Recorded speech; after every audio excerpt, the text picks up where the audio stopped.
Some honest facts and advice I wish I knew as a freshman in college. All right, what's going on, everybody? My name is Brandon. I am a recent graduate of Lehigh University. I graduated this past May and graduated a degree in accounting and finance, and I'm now working full time.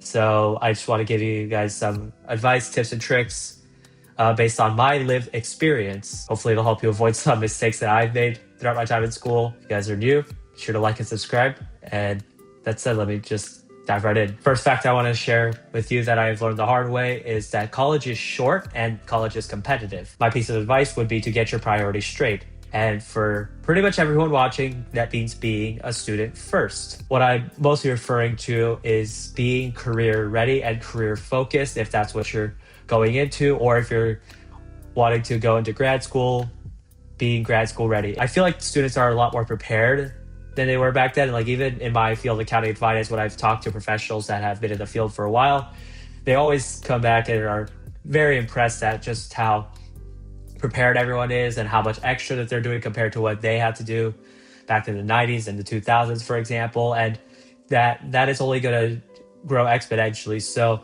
as a college freshman, you should have an idea of what your major is and maybe the kind of job that you want to do.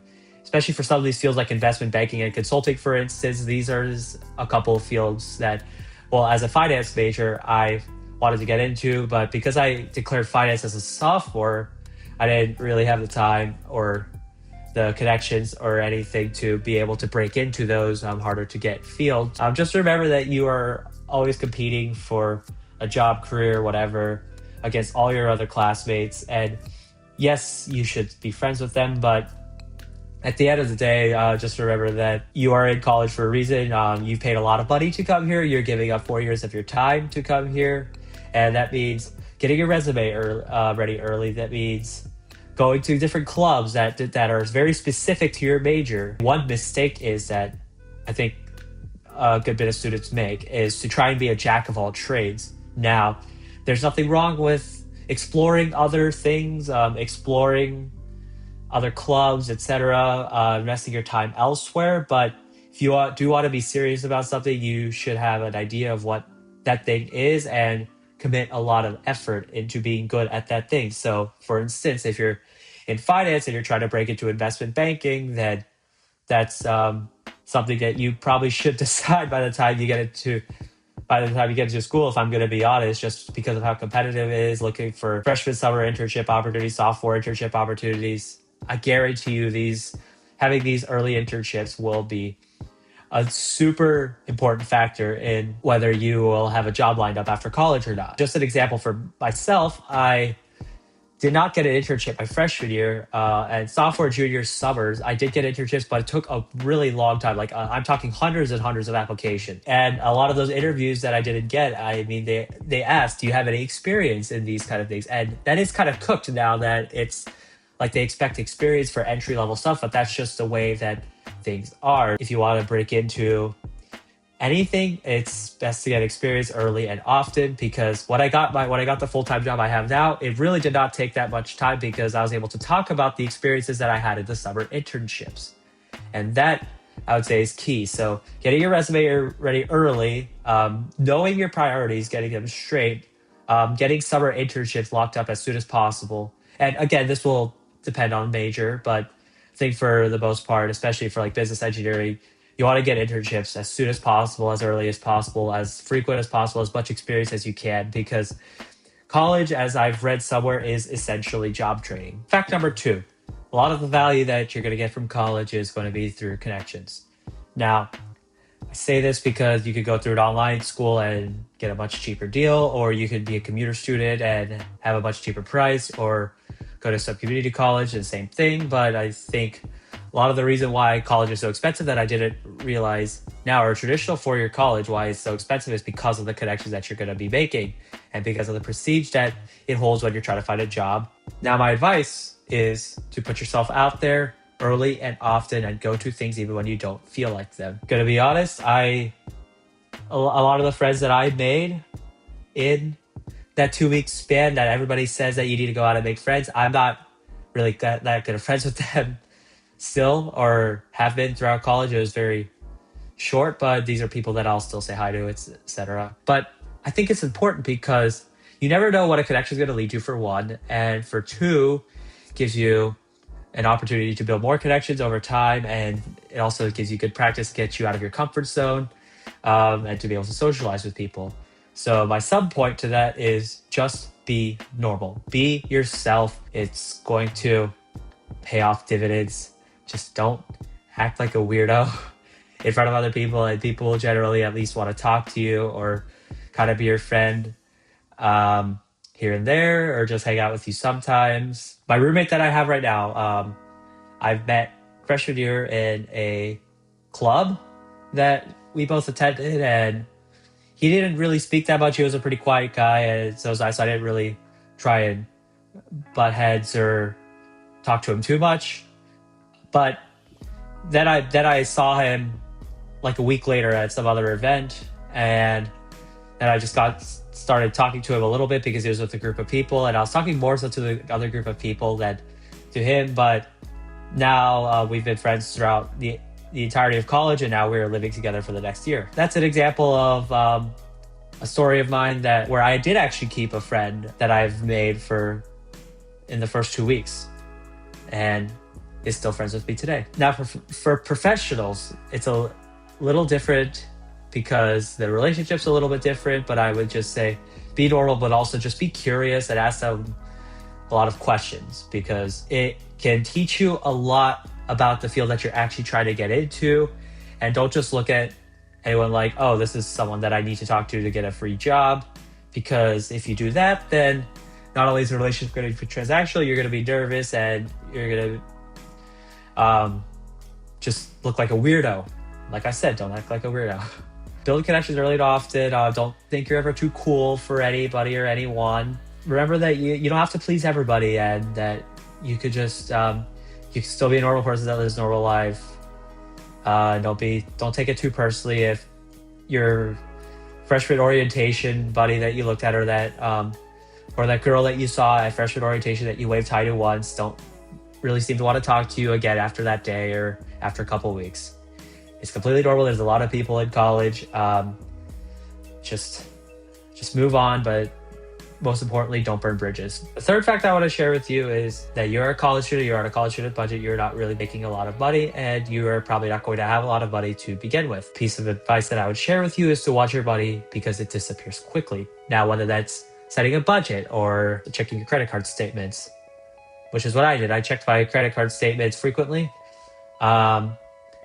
just so I could have a general idea of how much I was spending. Experiences are almost priceless in a way. Kind of depends on the experience that you get, but building a friendship over drinks or dinner, or going to see a movie or dating, this is all kind of stuff that's going to stick with you for the rest of your life. Whereas sitting inside to save a few extra dollars and to save a few extra hours so you could do like 5 to 10% better on that exam isn't necessarily going to bring you the most joy. And there's a balance to be said about this. A couple rules of thumbs that I personally had, and again, feel free to take these or adjust them, is I would never fill my day with fun stuff. As in, I would always make sure I would get some work done each and every day.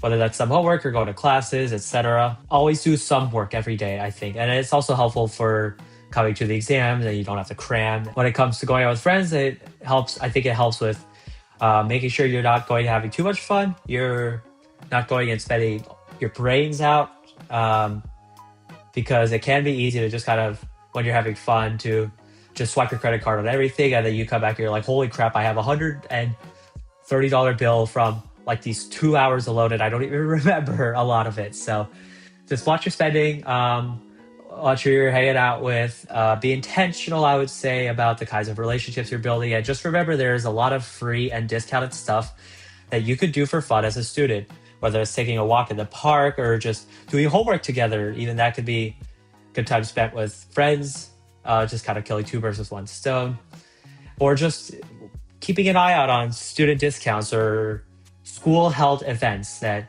you can kind of go out with someone or go out with a group of friends too. Just remember that you are an adult now and that you have to make these decisions for yourself. And yes, you might have a lot of money from your parents or etc. Maybe you are in a position, maybe you've made a lot of money from an internship that you had in the past summer.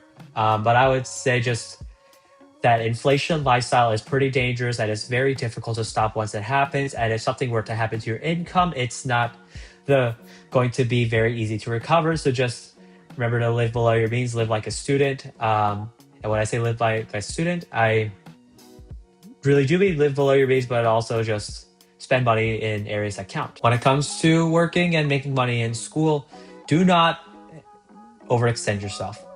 Unless you're doing like a side hustle that could pretty much just be passive income, I would say generally don't spend more than 20 hours a week working some crappy job. That'll make you a few extra bucks. Definitely spend some time working. Work study is a great way to do this. I was an RA for 3 years. That was a fantastic way for me to make and save a bunch of money. But whatever it is, don't spend a ridiculous amount of time working. You want to remember that you're a student first, and part of being a student includes hanging out with friends and studying for exams and doing homework, etc. The last fact I want to share with you is that college is going to feel like a roller coaster. It's going to be a fast roller coaster. You're going to get off of it and be like, where did all the time go? You're going to go through a lot of joys, a lot of pains, a lot of sufferings, whether it's doing super well on that one exam or being really good friends with someone or watching someone break your heart or break someone else's heart that you're really close to.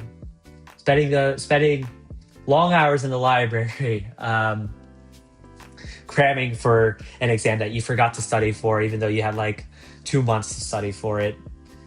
It's just things like that. There's so much variety in it. There's never going to be a time like undergrad in your entire life. So my piece of advice is to enjoy it, but to also stay humble, to stay hungry, stay focused, and to always be in search for the truth. There's a lot of things I still don't know, but what I do know is that when you're able to discern what is true from what is not, or if you have some sense of what the truth is, your reasoning can take you so far. You just need a sense of where you can land your feet. The biggest example that I can give is me becoming a Christian and giving my life to Christ. And that was completely out of left field of where if you had asked me when I started college if I would be there, I would say you were bonkers. But what I have come to the conclusion of, based on what I have heard, based on what I have read, based on what I have seen, I believe that this is true. And I now know that because that this is true, I am able to discern different things and distinguish different things with a lot more certainty. Because if there is no truth, then it's very easy to feel like that you don't know what you're doing, you don't know where you're going, you don't know why you're here. So that is always also why I say to stay humble and stay open-minded. Always thank your parents or whoever else helped you get into college up to that point, remembering that you wouldn't be here without any of them, being sure to thank them and not ask them just for money. At the end of the day, this will be a very defining chapter of your life. Just because you had a bad experience at college, just because this or that happens, doesn't mean that your life is over. You have so much more life to live. And this is just a very important stepping stone towards that. Oh, you made it this far. Hey, I have a bonus piece of advice for you since you made it this far. Take a lot of pictures. Like a lot. More than you would think you need. Because you can always delete pictures later, but if you go somewhere and you don't have the picture and you realize you want it later, you can't get it back. So it'll be very helpful. Trust me, you're going to want to look back on these times. So yeah, just good luck with college. Just remember it'll go by really fast. So don't waste time there. And hopefully you're going to look back on college more fondly, and then hopefully you won't make some of the mistakes that I did. So thanks, guys.